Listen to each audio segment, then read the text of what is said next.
नमस्कार साथियों, PCS simplify channel पर आपका स्वागत है। जो एंशिएंट हिस्ट्री के मैं एमसीक्यू करा रहा हूँ उसी के तहत आज का दूसरा टॉपिक है ऋग वैदिक एवं उत्तर वैदिक काल। तो इससे क्वेश्चन आ ही जाते हैं, तो देख लेते हैं। ऋग वैदिक काल, देखिए वैदिक काल का कितने विभाजन है। वैदिक काल, तो वैदिक काल के दो विभाजन हुए हैं। कौन कौन से? तो ऋग वैदिक काल और एक क्या होता है उत्तर वैदिक काल। तो 15 ये ऋग वैदिक काल का विभाजन कब से कब तक है? तो 1500 से लेकर के 1000 तक इसका तो ऋग वैदिक काल का। और उत्तर वैदिक काल कब से कब तक विभाजन है? तो 1000 से 600, कितना? तो 1000 से 600 ईसा पूर्व में किया गया है विभाजन। तो इसका क्या हो जाएगा? ऋग वैदिक का 1500 से 1000 और उत्तर वैदिक काल का 1000 से 600। ठीक है, अब आगे देखते हैं क्या है, प्रश्न क्या है। तो इसमें क्या करना है, सूची 1 को सूची 2 से मिलाना है। तो क्या क्वेश्चन है देख लेते हैं। तो एक और क्या है, तो वेद है, एक और ब्राह्मण है। तो किससे किससे संबंधित है, तो देख लेते हैं क्या है। तो ऋग्वेद के किससे संबंधित है? तो ऋग्वेद किससे संबंधित है? तो कौशितकी ब्राह्मण से। किससे? तो कौशितकी ब्राह्मण से। और यजुर्वेद किससे संबंधित था? तो शतपथ ब्राह्मण से। किससे? तो शतपथ ब्राह्मण से। ठीक है, सामवेद किससे संबंधित था? तो सामवेद किससे संबंधित था? तो पंचवीं से। और अथर्ववेद किससे संबंधित था? तो अथर्ववेद गोपथ ब्राह्मण से। तो क्या हो जाएगा? ए का 2, बी का 3 और सी का क्या हो जाएगा? तो सी का 4 और डी का 1 हो जाएगा। देख लेते हैं आगे इसमें क्या है। तो ऋग्वेद में क्या होता था? तो ऋग्वेद किससे संबंधित? तो कौशितकी और ऐतरेय ब्राह्मण से। यजुर्वेद से शतपथ और तैतरीय ब्राह्मण से। सामवेद का पंचवीस, खंडवीस, अद्भुत तथा जैमिनी ब्राह्मण से। अथर्ववेद से गोपथ ब्राह्मण से। आगे देख लेते हैं क्या करना है। फिर दूसरा प्रश्न क्या है, तो सूची 1 को सूची 2 से मिलाना है। तो ऋग्वेद में क्या होता था? तो ऋग्वेद में आपका जो है कि ऋग्वेद में क्या होता था? तो श्रुत एवं प्रार्थनाएं होती थी। ऋग्वेद में क्या होता था? तो श्रुत एवं प्रार्थनाएं होती थी। और यजुर्वेद में फिर क्या होता था? तो श्रुत एवं कर्मकांड होता था। एक बी का 2 हो जाएगा। फिर सामवेद में क्या हो जाएगा? तो संगीत में श्रुत होता था। और डी में क्या हो जाएगा? तो अथर्ववेद में क्या होता था? तो अथर्ववेद में आपका तंत्र मंत्र वशीकरण होता था। तो दूसरे का क्या हो जाएगा? आपका ऑप्शन ए हो जाएगा। देख लेते हैं इसमें आगे। तो ऋग्वेद में क्या होगा? तो श्रुत एवं प्रार्थनाएं हो जाएंगी। ऋग्वेद में क्या होती है? श्रुत एवं प्रार्थनाएं हो जाएगी। यजुर्वेद में श्रुत एवं कर्मकांड हो जाएगा। सामवेद में संगीतमय श्रुत हो जाएगा। अथर्ववेद में तंत्र मंत्र वशीकरण हो जाएगा। आगे देख लेते हैं। थर्ड नंबर क्वेश्चन क्या है, कह रहा है इसमें नदियों के प्राचीन नाम है, फिर आधुनिक नाम भी दिया है। तो देख लेते हैं क्या है इसमें। एक और नदियों के प्राचीन नाम है, फिर आधुनिक नाम है। तो सरस्वती क्या कहा जाता था? आधुनिक नाम इसका क्या था? तो इसका आधुनिक नाम क्या था? तो सरस्वती क्या था आधुनिक नाम? तो सरस्वती का क्या बोलते इसको? घग्गर या हाकरा बोलते थे। क्या बोलते थे? तो घग्गर या हाकरा बोलते थे। परुष्णी को क्या बोलते थे? तो रावी बोलते थे। क्या बोलते थे परुष्णी को? तो रावी बोलते थे। और शतुर्थी को क्या बोलते थे? सतलज बोलते थे। विपाशा को क्या बोलते थे? तो व्यास बोलते थे। तो क्या हो जाएगा? ए का 5, बी का क्या हो जाएगा आपका? ए का 5, बी का 1 और सी का 3 और डी का 2। तो बी हो जाएगा ऑप्शन आपका। तीसरे का क्या हो जाएगा? तो बी हो जाएगा। आगे देख लेते हैं। तो इसमें देख लेते हैं क्या क्या नाम है। तो सरस्वती का क्या हो जाएगा? घग्गर या हाकरा। परुष्णी का क्या हो जाएगा? रावी। चतुर्थी का सतलज और विपाशा का व्यास। कुभा को क्या बोलते थे? काबुल। और सदानीरा को गंडक। ठीक है, आगे देख लेते हैं इसमें क्या है। तो इसमें भी क्या करना है, सूची 1 को सूची 2 से मिलाना है। तो देख लेते हैं इसमें। कुभा को क्या बोलते थे? तो कुभा को काबुल। ठीक है, कुभा को क्या बोलेंगे? काबुल। और परुष्णी को क्या बोलते थे? रावी। चतुर्थी को क्या बोलते थे? सतलज। सदानीरा को क्या बोलते? गंडक बोलते थे। तो ए का क्या हो जाएगा आपका? ए का 2 हो जाएगा, बी का 3 हो जाएगा और सी का 1 हो जाएगा और डी का क्या हो जाएगा आपका? डी का 4 हो जाएगा। देख लेते हैं इसमें।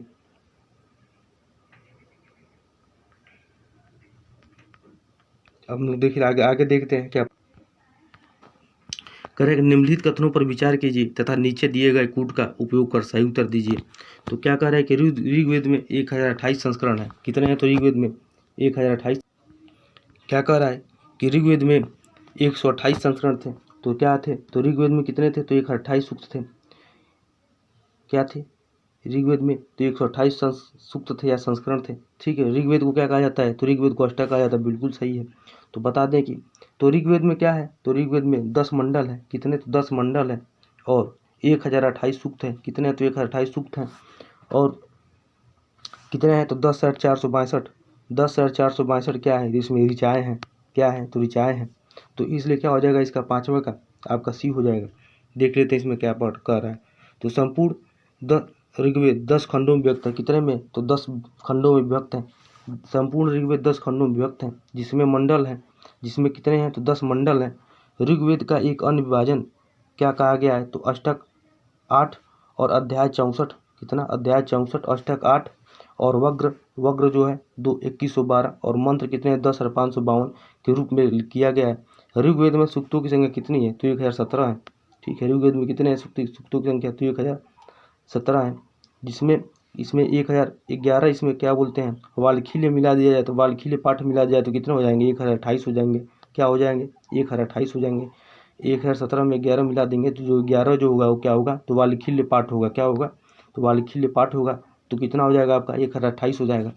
तो 1017 यदि वाल्खील्य या परिशिष्ट भी जोड़ दिया जाए तो कितने हो जाते हैं, तो 1028 हो जाता है। ठीक है, आगे देख लेते हैं क्या है। तो ऋग्वेद में निम्नलिखित में से किन नदियों का उल्लेख अफगानिस्तान के साथ आर्यों के निकट संबंध का परिचायक है।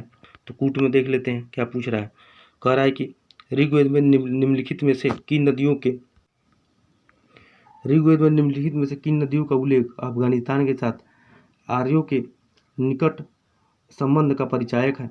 तो 6 नंबर क्वेश्चन क्या पूछ रहा है, तो ऋग्वेद में किन नदियों का जो संबंध था वो अफगानिस्तान के साथ आर्यों के निकट संबंध का परिचायक है।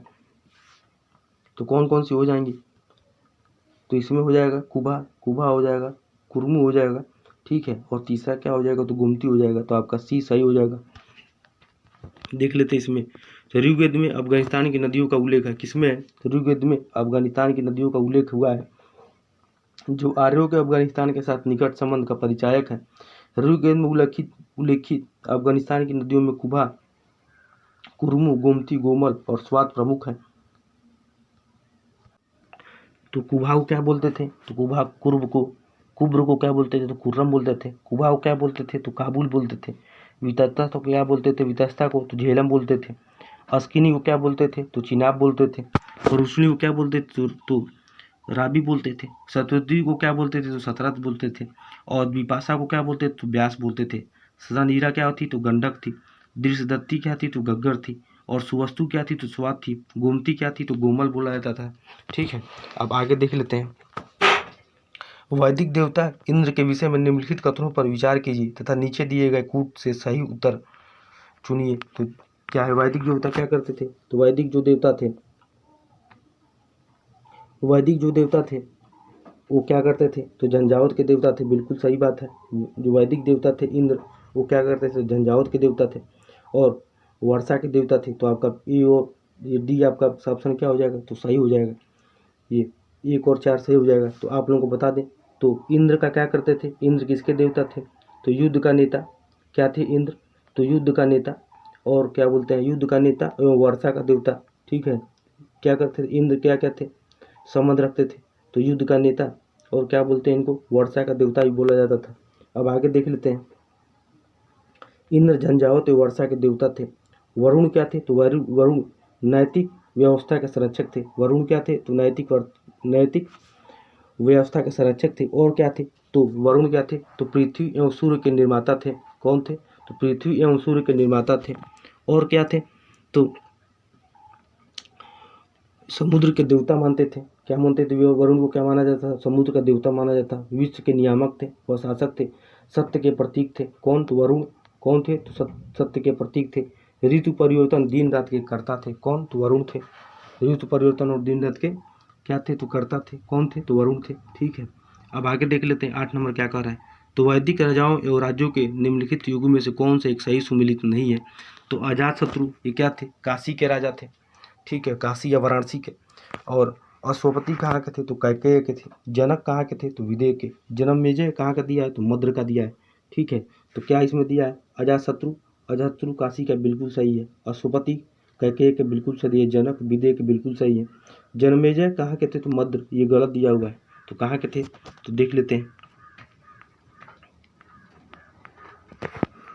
उपनिषद काल में अनेक राजा ऐसे हुए जो ब्रह्म ज्ञान तथा अध्यात्म चिंतन में तत्पर थे। विदेह के जनक, कैकेय के कशवती, काशी के अजातशत्रु और पंचाल, देश के प्रवाहण, जाबली इत्यादि प्रसिद्ध हैं। जबकि जन्मेजय शतपथ ब्राह्मण के अनुसार कुरु वंश का एक राजा था जिसकी राजधानी का नाम क्या था, तो आसंदिवत था। अनेक अशोक के स्वामी इस राजा ने शौनक ऋषि के पुरोहित से किसके शिष्य, तो राजा ने क्या किया था, तो शौनक ऋषि के पुरोहित से अश्वमेध यज्ञ करवाया था। आगे देख लेते हैं। गायत्री मंत्र के नाम से प्रसिद्ध मंत्र सर्वप्रथम किस ग्रंथ में मिलता है, तो किसमें मिलता है, तो ऋग्वेद में मिलता है। किसमें मिलता है, तो ऋग्वेद में मिलता है। आगे देख लेते हैं। चारों वेदों में सर्वाधिक प्राचीन क्या है, चारों वेदों में क्या है, तो चारों वेदों में सर्वाधिक प्राचीन क्या है, तो ऋग्वेद है। ऋग्वेद अर्थात ऐसा ज्ञान जो ऋचाओं में बद्ध हो। इस वेद में कुल 10 मंडल है और 1028 सूक्त है। इसके तीसरे मंडल में गायत्री मंत्र का उल्लेख मिलता है जो सूर्य देवता को समर्पित है। किसको, तो सूर्य देवता को, तीसरे मंडल वाला। और ऋग्वेद की मूल लिपि किसमें है, तो ब्राह्मी लिपि में है। तथा गोत्र शब्द का सर्वप्रथम प्रयोग किसमें हुआ है, तो गोत्र शब्द का सर्वप्रथम प्रयोग ऋग्वेद में मिलता है। इसके 2 से 7 मंडल को वंश मंडल कहा जाता है। ऋग्वेद में सर्वाधिक संख्या में मंत्र किसको समर्पित हो, तो अग्नि को। कितना, तो 250। और सूर्य को कितना समर्पित है, तो 200। अग्नि को कितना है, तो 250 और सूर्य को तो 200। तो विष्णु का प्राचीनतम उल्लेख किसमें मिलता है, तो विष्णु का, तो ऋग्वेद में मिलता है। किसमें मिलता है, तो ऋग्वेद में मिलता है। किसका, तो विष्णु का। विष्णु का प्राचीनतम उल्लेख ऋग्वेद में हुआ है। आगे देख लेते हैं। कुछ कह रहा है कि ऋग्वेद की मूल लिपि कैसी थी, तो ब्राह्मी थी। कैसी थी, तो ब्राह्मी थी। आगे देख लेते हैं। गोत्र शब्द का प्रयोग सर्वप्रथम कहाँ हुआ था, तो गोत्र शब्द का प्रयोग कहाँ पर हुआ था, तो ऋग्वेद में हुआ था। आगे देख लेते हैं। ऋग्वेद के किन मंडलों को वंश मंडल के नाम से जाना जाता है, तो किसको जाना जाता है, तो द्वितीय से सप्तम मंडल को। किसको, तो द्वितीय से सप्तम मंडल को क्या माना जाता है, तो वंश मंडल के नाम से जाना जाता है। ऋग्वेद के द्वितीय और सप्तम मंडल को देख लेते हैं। ऋग्वेद में सर्वाधिक संख्या में मंत्र संबंधित है किससे, किसको है, तो अग्नि को। किसको है, तो अग्नि को। क्या हो जाएगा आपका, ये हो जाएगा। ऋग्वेद में सर्वाधिक मंत्र किससे संबंधित है, तो अग्नि से। कितने, तो 250। और सूर्य को कितना संबंधित है, तो सूर्य को कितना संबंधित है, तो 200। आगे देख लेते हैं। विष्णु का प्राचीनतम उल्लेख कहाँ से मिलता है, तो ऋग्वेद से मिलता है।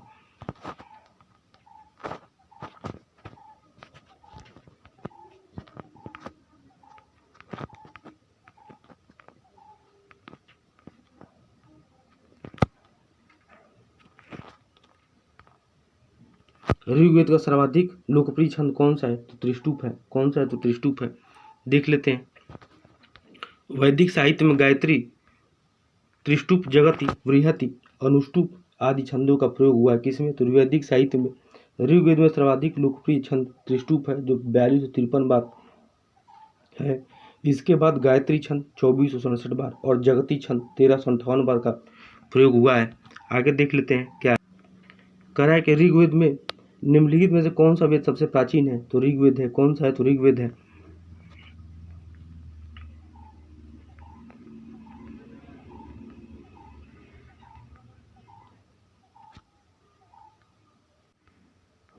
कह रहे कि भारतीय धार्मिक साहित्य के अंतर्गत 4 वेदों का वर्णन मिलता है, ऋग्वेद, सामवेद, यजुर्वेद, अथर्ववेद। इसमें ऋग्वेद क्या है, तो सर्व प्राचीन है जिसमें 11,028 सूक्त मिलते हैं। इसमें 10 मंडल और 11 बालखिल्य सूत्र हैं। 10,580 ऋचाएँ मिलती हैं। वेद के ऋचाओं को पढ़ने वालों को क्या बोलते हैं, वेद को जो पढ़ते हैं ऋचाओं को होतृ कहा जाता है। इसके माध्यम से आर्यों के राजनीतिक सामाजिक इतिहास के बारे में, किसके बारे में, तो आर्यों के राजनीतिक सामाजिक बारे में जानकारी मिलती है। ऋग्वेद में हम गायत्री मंत्र का पाठ भी मिलता है जिसके रचयिता विश्वामित्र थे। कौन थे, तो विश्वामित्र थे ऋग्वेद के। ऋग्वेद में मुख्यतः स्रोतों का संकलन है। क्या है, तो ऋग्वेद में स्रोतों का संकलन है। वर्ण शब्द का सर्वप्रथम किसमें मिलता है, तो ऋग्वेद में ही प्राप्त होता है। लोपा, घोषा, अपाला, आत्रेयी आदि मंत्र किससे संबंधित है, मंत्र तो ऋग्वेद से ही। कहाँ से मिलते हैं, तो ऋग्वेद से ही प्राप्त होते हैं। आगे देख लेते। अपाला, आत्रेयी के मंत्र किससे संग्रहित हैं, तो किससे हैं, तो ऋग्वेद से हैं। किस वैदिक ग्रंथ में वर्ण शब्द का सर्वप्रथम नामोल्लेख मिलता है, तो किसमें मिलता है, तो ऋग्वेद में मिलता है। ऋग्वेद क्या है, तो ऋग्वेद क्या है, तो ऋग्वेद एक श्रुतों का संकलन है। क्या है? तो श्रुतों का एक संकलन है।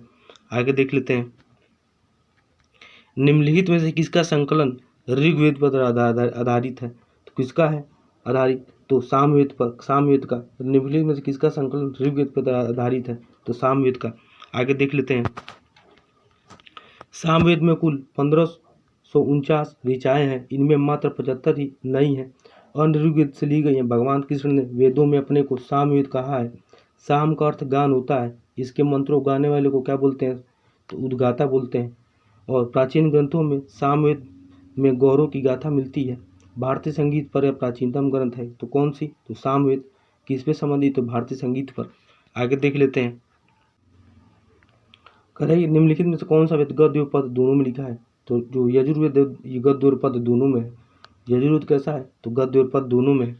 देख लेते हैं इसमें, तो यजुर्वेद यज्ञ शब्द से बना है। किससे बना है यजुर्वेद? तो यज्ञ शब्द से बना है। इसका संकलन यज्ञ संपादन हेतु किया गया है, अतः इसे पद्धति ग्रंथ भी कहते हैं। यह गद्य और पद दोनों में है। इसकी शाखाएं कौन कौन सी हैं? तो कृष्ण एवं शुक्ल है। कृष्ण यजुर्वेद में ब्राह्मण ग्रंथों का आख्यान में भी है। यही गद्य एवं पद्य दोनों में है। वाजस्नेही संहिता शुक्ल यजुर्वेद की संहिता है। किसकी संहिता है? तो वाजस्नेही संहिता किससे संबंधित है? शुक्ल यजुर्वेद की संहिता है। मैत्रेयी संहिता किससे संबंधित है? यजुर्वेद से संबंधित संहिता है। राजसूय से संबंधित अनुष्ठानों का वर्णन किसमें मिलता है? तो यजुर्वेद में मिलता है। आगे देख लेते, निम्नलिखित में से कौन सा शुक्ल यजुर्वेद की संहिता है? तो किससे संबंधित है? वाजस्नेही यजुर्वेद से किससे संबंधित है? कौन सी? तो वाजस्नेही हो जाएगा आपका। क्या हो जाएगा? तो वाजस्नेही हो जाएगा। कौन सा शुक्ल वेद से उसकी संहिता है? तो वाजस्नेही हो जाएगा। कह रहे कि मैत्रेयी संहिता का संबंध किससे है? तो मैत्रेयी संहिता का संबंध किससे है? तो यजुर्वेद से है।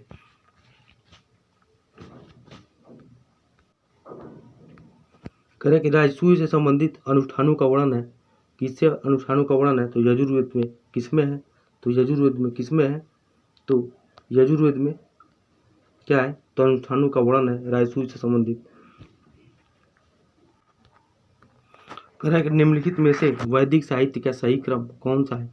तो कौन सा है? तो वैदिक, फिर संहिता है, फिर ब्राह्मण, फिर आरण्यक, फिर उपनिषद है। क्या है? तो वैदिक, फिर वैदिक संहिता है, फिर ब्राह्मण है, फिर आरण्यक है, फिर उपनिषद है। देखिए क्रम देख लेते हैं इसका। तो वैदिक दिए गए विकल्पों में वैदिक साहित्य क्रम है। पहला क्या हो जाएगा? तो वैदिक संहिता है। फिर दूसरा क्या हो जाएगा? तो ब्राह्मण हो जाएगा। तीसरा क्या हो जाएगा? आरण्यक हो जाएगा। और चौथा क्या हो जाएगा? उपनिषद हो जाएगा। ऋग्वेद, सामवेद, यजुर्वेद को क्या कहा जाता है? तो वेदत्रयी।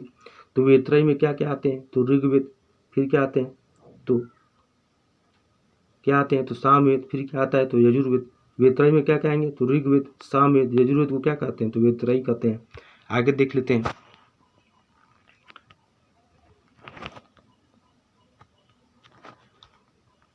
कह रहा है कि वेदत्रयी के अंतर्गत सम्मिलित हैं। कौन कौन से सम्मिलित हैं? तो ऋग्वेद, कह रहा है कि ऋग्वेद, यजुर्वेद, अथर्ववेद, फिर ऋग्वेद, यजुर्वेद, सामवेद, फिर ऋग्वेद, सामवेद, अथर्ववेद, फिर सामवेद, अथर्ववेद और यजुर्वेद। तो क्या क्या आ जाएंगे ये वेदत्रयी में?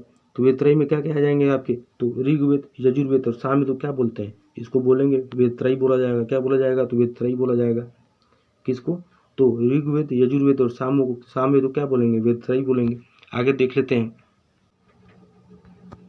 कह रहे इतिहास शब्द का उल्लेख निम्न में से किस वेद में मिलता है? तो अथर्ववेद में मिलता है। किसमें? तो अथर्ववेद में। अथर्ववेद में क्या क्या मिलता है देख लेते हैं। तो अथर्ववेद में गणित विज्ञान, आयुर्वेद, समाजशास्त्र, कृषि विज्ञान के अलावा इतिहास का भी सर्वप्रथम उल्लेख मिलता है।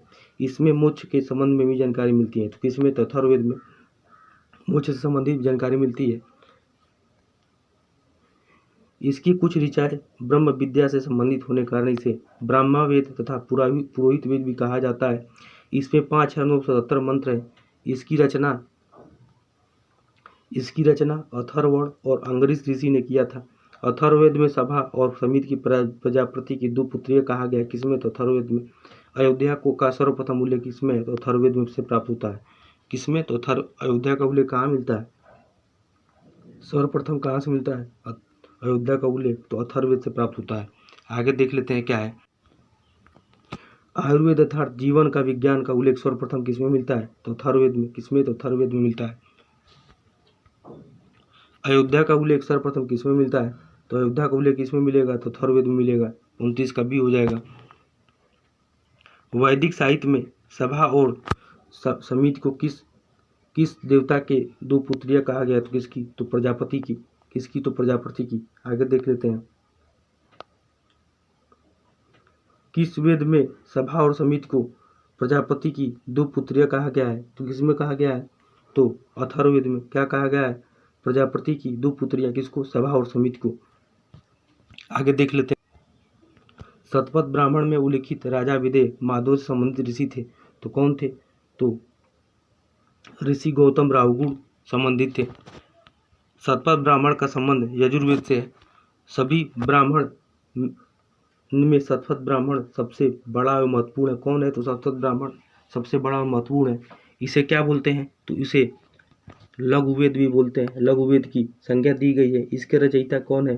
तो वो याज्ञवल्क्य वाजस्नेय है। कौन है? तो याज्ञवल्क्य वाजस्नेय है। आगे देख लेते हैं क्या इसमें बोलते हैं। तो इसी में विदेह माधव कथा का उल्लेख है। गौतम राव गुण उनके पुरोहित हैं। ऋषि विश्वामित्र भारद्वाज एवं वशिष्ठ का संबंध ऋग्वेद से है। शतपथ ब्राह्मण में पुरुष मेध यज्ञ का उल्लेख है। किसमें? तो शतपथ ब्राह्मण में जो संस्कृत भाषा शुद्ध रूप से नहीं बोल पाते थे उन्हें शतपथ ब्राह्मण में म्लेच्छ कहा जाता था। तो जो शुद्ध भाषा, जो संस्कृत भाषा नहीं बोल पाता तो उसे क्या कहा जाता था शतपथ ब्राह्मण में? तो उसे म्लेच्छ कहा गया है। आगे देख लेते हैं। कह रहा है कि जिस ग्रंथ में पुरुष मेध का उल्लेख हुआ है तो शतपथ ब्राह्मण है। निम्नलिखित में से किस ग्रंथ में कहा गया है कि वे जो संस्कृत भाषा शुद्ध नहीं बोल सकते हैं उन्हें म्लेच्छ कहा गया है? तो किसमें कहा गया है? तो उसमें शतपथ ब्राह्मण में क्या कहा गया है? तो जो संस्कृत भाषा शुद्ध रूप से नहीं बोल पाता उसे म्लेच्छ कहा गया है। किसमें? तो शतपथ ब्राह्मण में। आगे देख लेते हैं क्या है। इतरे ब्राह्मण के अनुसार कहाँ के शासक सम्राट की उपाधि धारण करते थे? तो कहाँ के? तो प्राच्य के शासक क्या करते थे? तो सम्राट की उपाधि धारण करते थे। आप लोगों को बता दें तो पूर्व मतलब यानी प्राची उसको क्या बोलते थे? तो सम्राट बोलते थे। पश्चिमी जिसे क्या बोलते थे उत्तर वैदिक शब्द में? तो प्रतीची बोलते थे। उसे क्या बोला जाता था? सौराष्ट्र। क्या बोला जाता? सौराष्ट्र बोला जाता था। फिर उत्तर को क्या बोला जाता था उस समय उत्तर वैदिक काल में? तो उसको बोलते थे उदीची, जिसे क्या कहा जाता था? तो विराट कहा जाता था। ठीक है। और फिर क्या बोलते हैं? और जो मध्य में होता था उसे राजा बोला जाता था। जो मध्य में होता था उसको राजा बोला जाता था। जो दक्षिण में होता था उसको क्या बोलते थे? तो उसे भोज बोलते थे। आगे देख लेते हैं क्या है। प्राच्य का संदर्भ पूर्व दिशा से है। कहाँ से है? प्राच्य का संबंध पूर्व दिशा से है। इतरे ब्राह्मण के अनुसार पूर्व दिशा मगध, कलिंग एवं बंग आदि हैं। कौन कौन से? तो मगध, कलिंग एवं बंग है। कौन? पूर्व दिशा में। जो राजा हैं उनके साम्राज्य के लिए अभिषेक होता है, वे सम्राट कहलाते थे। जो दक्षिण दिशा में जो सातवत यादव राज्य हैं वहाँ का शासन भोज्य है। वहाँ का शासन कौन है? भोज्य है। उसके शासक भोज कहलाते हैं। पश्चिमी दिशा में सौराष्ट्र, कच्छ और सौवीर आदि का शासन स्वराज्य है और उनके शासक सौराष्ट्र कहलाते थे। उत्तर दिशा में हिमालय के क्षेत्र में उत्तर कुरु, उत्तर मध्य आदि जो राज्य हैं वो वहाँ वैराज्य प्राणी है। और मध्य देश कुरु, पंचाल, कौशल आदि के राज्यों के शासक राजा कहे जाते थे। इस प्रकार ऐतरेय ब्राह्मण में साम्राज्य, भोज्य, स्वराज्य, वैराज्य और राज्य इन 5 प्रकार की प्रणालियों का उल्लेख है। सम्राट वे शासक थे जो वंशा क्रमानुगत होते हुए अपनी शक्ति के विस्तार के लिए अन्य राज्यों का मूल्यच्छेद करने को तत्पर रहते थे। जरासंधि आदि मगध सम्राट इसी प्रकार के थे। आगे देख लेते हैं क्या है। निम्नलिखित में से कौन सा ब्राह्मण ग्रंथ ऋग्वेद से संबंधित है? तो कौन सा है? तो ऐतरेय ब्राह्मण किससे संबंधित है? तो ऋग्वेद से। क्या कह रहा है कि ऐतरेयों को सितकी ब्राह्मण का संबंध ऋग्वेद से है और शतपथ और तैतरीय ब्राह्मण का संबंध किससे है? तो यजुर्वेद से। किससे संबंधित है? तो यजुर्वेद से। किसका? तो शतपथ और तैतरीय ब्राह्मण का संबंध यजुर्वेद से। और तांडव क्या बोलते हैं? तांडय, खंडवीस और जैमिनी ब्राह्मण का संबंध किससे है? तो सामवेद से। और गोपत ब्राह्मण का संबंध किससे है? तो अथर्ववेद से। पूछ लेता है ऐसे क्रम लगाने के लिए, मिलाने के लिए दे देता है। आगे देख लेते हैं क्या पूछ रहा है। गोपत ब्राह्मण संबंधित है। तो गोपत ब्राह्मण किससे संबंधित है? अभी हम लोग देखे ही हैं ऊपर। तो किससे है? तो अथर्ववेद से है। किससे है? तो अथर्ववेद से है।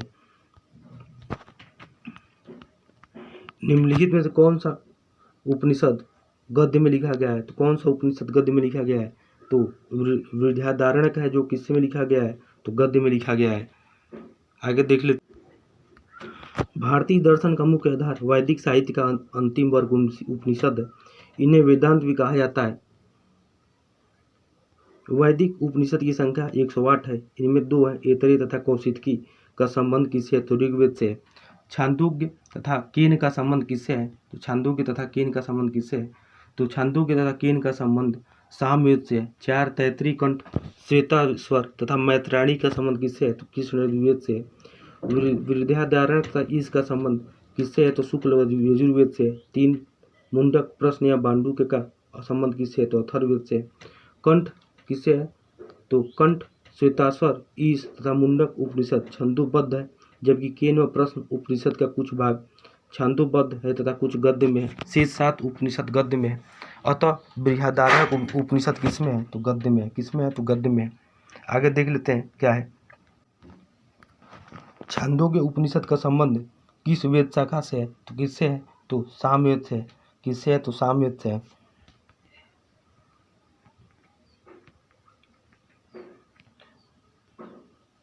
कह रहा है कि उदालक आरुणि और उनके पुत्र श्वेत केतु के बीच ब्रह्म एवं आत्मा की अभिन्नता के विषय से प्रसिद्ध वार्तालाप किसमें वर्णित है? तो किसमें वर्णित है? तो छांदोग्य उपनिषद में वर्णित है। देख लेते हैं इसमें। उदालक आरुणि और उनके पुत्र श्वेत केतु के बीच ब्रह्म एवं आत्मा की अभिन्नता के विषय में प्रसिद्ध वार्तालाप छांदोग्य उपनिषद में वर्णित है। वासुदेव कृष्ण का सर्वप्रथम उल्लेख छांदोग्य उपनिषद से मिलता है। तो आज के लिए इतना ही। वीडियो ज़्यादा लंबा हो जाएगा। आप लोग जरूर कमेंट करिए, शेयर करिए, सब्सक्राइब करिए और ज़रूर बताइए कैसा है। तो आज के लिए इतना ही। बहुत बहुत धन्यवाद।